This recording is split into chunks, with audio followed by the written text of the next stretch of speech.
when 6 armed manhunters stepped into the winter swamp outside Natchez. They thought they were following fear. What they were really following was distance. Distance between the first mistake and the first body. Distance between a reward notice and a grave. Distance between the life they had spent hunting and the moment something in the reeds began hunting them back. The fog sat low over the Blackwater, thin as old breath. Cypress trunks rose through it like pillars in a drowned cathedral. Every sound carried strangely there. A bootstep landed in mud and came back from somewhere else. A whisper crossed the reeds and seemed to belong to no one. Gideon Pike knew the country well enough to distrust a quiet swamp. He was 50, silver at the temples, mean in the eyes, and rich from running human beings down for money. Since the war had torn the South open, slave catching paid better than ever. Plantation owners were scared. Patrol lines were thinner. Desperate men charged more. He lifted one gloved hand. The other stopped. Something had changed. Not in the trail. The girl had still come this way. Bent cane. A torn strip of homespun on a thorn. The print of a small heel slowly filling with dark water. But the swamp itself had shifted. Fewer insects. No bird call. The feeling of being measured. Behind Gideon, Silas Vane spat into the reeds and smiled. An ex-overseer. A man too cruel even for men who profited from cruelty. He carried a carbine, iron shackles, and a leather roll of tools made to leave pain without wasting value. The Boudreaux brothers stood farther back, lean swamp trackers in patched coats, each one watching where the other was not. And last came the boy, Amos Bell, young enough to mistake violence for manhood. "Fresh sign," he whispered. "Can't be far." Gideon did not answer. 30 feet away, hidden inside the ribs of a ruined duck blind rebuilt with reeds, bark, and patience, Sergeant Elijah Freeman watched them through a slit of cover. His cheek rested against the stock of a captured Whitworth rifle. Clean. Dry. Patient. So was Elijah. Mud on the blue wool of his Union coat. Soot on his hands. Spanish moss woven into the blind. Still enough to pass for driftwood at a glance. White officers called him a scout. Men who had seen him work used a different word. Ghost. Elijah did not care for names. He cared for angles. He cared for wind. He cared for the order in which bad men died. The tracks below belonged to Ruth Freeman, 20 years old, quick-minded, left palm scarred from a sugar kettle handle she had grabbed as a child. At dawn, Elijah had found that same handprint in the mud, pressed beside the mark of one knee where she had stumbled, then forced herself up again. She was still moving north. She was still alive. That was enough. Cooks, ferrymen, and contraband camp women that Ruth had run from the Delacroix plantation with forged papers, stolen bacon, and more courage than this country had ever rewarded in a black woman. Elijah asked for leave. His lieutenant refused. Useful men, the army liked to say, belonged to the war before they belonged to their families. So Elijah went anyway. Now the war was here with him, in his training, in his rifle. In the cold part of him that had learned to wait until a man exposed what mattered most. Below, Gideon turned slowly, reading the trees. "Too neat," he muttered. Silas gave a dry laugh. "What, the girl learned to fly?" "No," Gideon said, "but somebody may have learned to cover her." That was the moment Elijah chose the boy. Not because Amos was worst, he was not, but the young die differently, fast, ugly. Surprising, and nothing breaks a hard man's nerve like watching easy money turn into a dead teenager in one crack of sound. Elijah let the sight settle, then stop, then disappear into certainty. The shot tore the swamp open.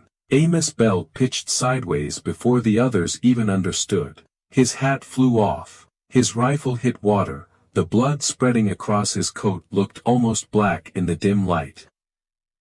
For half a heartbeat, no one moved, then panic. Silas dove behind a cypress knee. One Boudreaux brother dropped flat in the reeds. The other fired blind into branches that no longer held Elijah. And Gideon went low and fast without wasting a breath on the boy. Elijah was already sliding backward out of the blind. That was what battle had taught him better than marksmanship. Never love the place you fire from. A good hide becomes a grave if you admire it too long. He moved through black water up to his calves, stepping where roots would not betray him, using the gunshot echo to bury his own sound. By the time the swamp found its silence again, Elijah was gone from the first nest. He settled behind a second curtain of cane, and listened. Tree line, one brother shouted. No, Gideon snapped. He's moving. Good. Let them imagine only one thing at a time. Elijah worked the bolt, slow and smooth, and found Silas through the reeds. The ex-overseer was trying to act angry because fear made him feel small. He peered over cover with exactly the arrogance Elijah expected from a man who had spent years hurting the helpless and calling it authority. Elijah lowered his aim 1 inch, and fired. Silas screamed. The bullet smashed through his shoulder, spinning him into the mud. Not dead. Worse. Alive enough to cry out, alive enough to infect the others with the sound. Somewhere to Elijah's right, one of the brothers started shooting wild. Bark kicked off a tree nowhere near him. The second brother hissed for him to stop, but discipline was already cracking. Men paid to inspire fear. Well. And then Elijah saw a memory he had tried for years not to see. Ruth at 14. Pulled from their mother's side because paper said debt could become flesh. Ruth trying not to cry until the traitor touched her chin and turned her face toward the light like livestock. Elijah standing there with empty hands, learning what rage feels like when it has no power. That memory taught him something the army never could. Patience was not the opposite of fury. It was fury, with direction. He found the louder brother when the man shifted to reload. One shot, a collapse into reeds. Silence on that side. The surviving brother made the mistake grief always makes. He broke cover to reach blood. Elijah caught him mid-stride.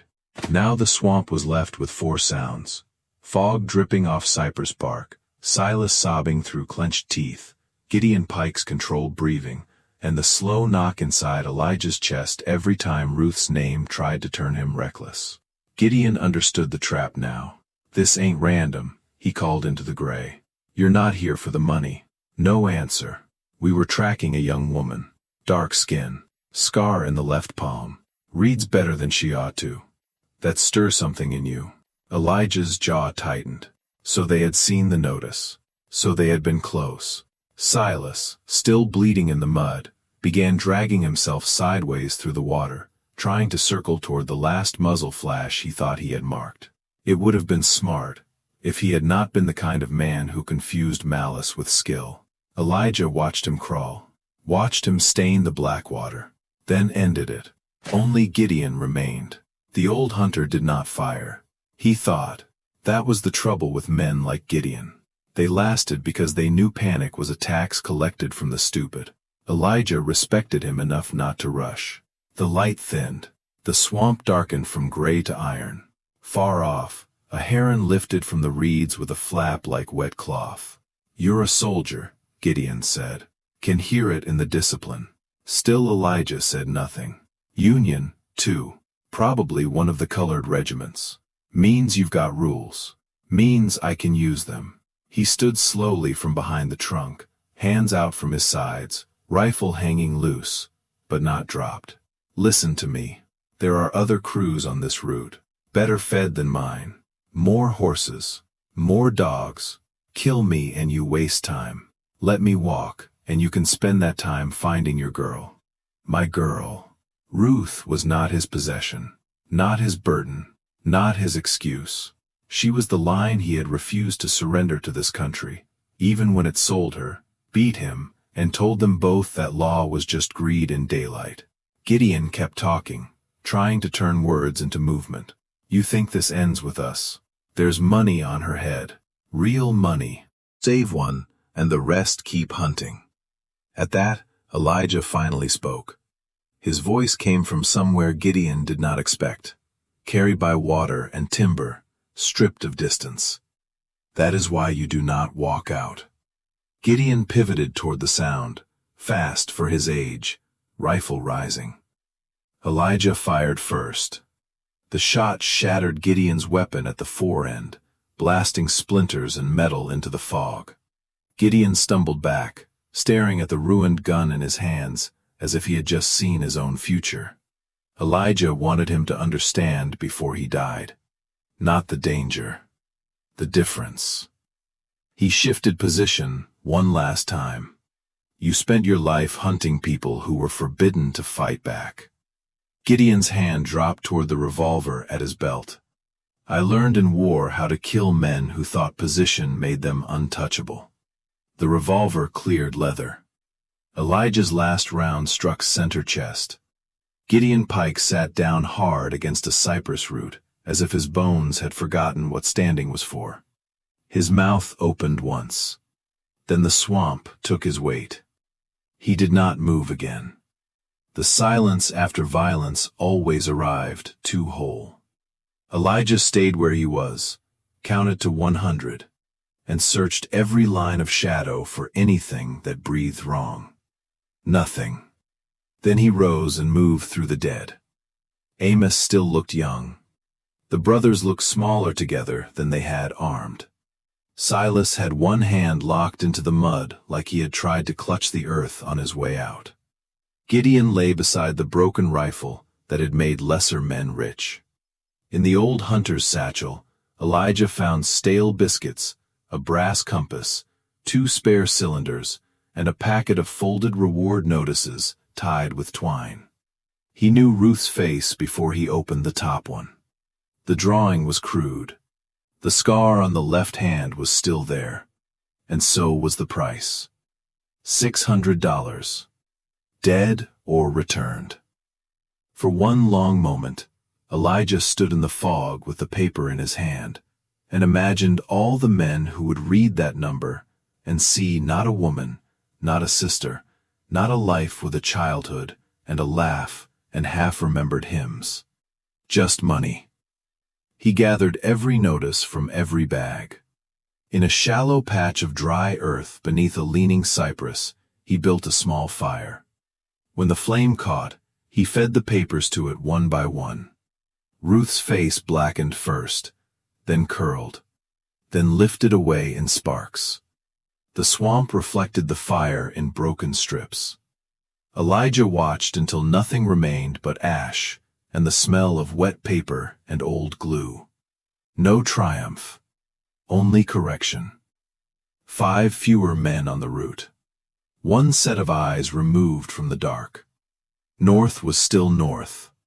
Ruth was still ahead. The work was still unfinished.